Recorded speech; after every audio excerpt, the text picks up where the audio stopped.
Hello guys, so ngayon meron tayong simpleng tutorial para sa bagong cash in method ni RCC.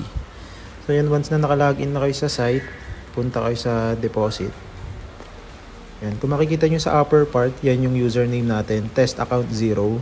Meron tayong 303 pesos na balance. Okay, so ito yung mga cash in method niya, bank, Paymaya, tsaka GCash.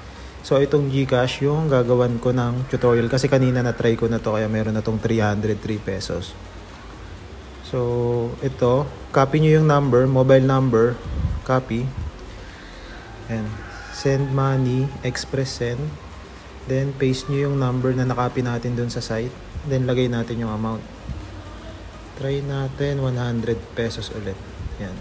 Tapos dito sa message, ito yung isa sa importanteng step nitong tutorial na to kasi dapat hindi kayo magkamali ng ilalagay yung username. So yung username natin is test account 0. Yan. So tama yung format, tama yung username. Click next natin.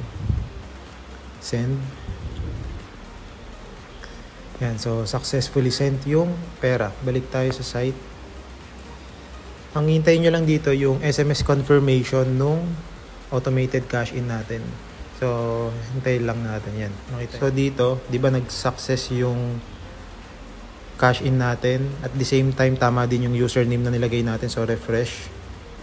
Yun, 403. Di ba, pumasok yung cash in natin. Yan guys, so nakita nyo naman kung gaano kadali at kung gaano kabilis yung pag-cash in natin gamit ang GCash. So, yun lang. Maraming salamat.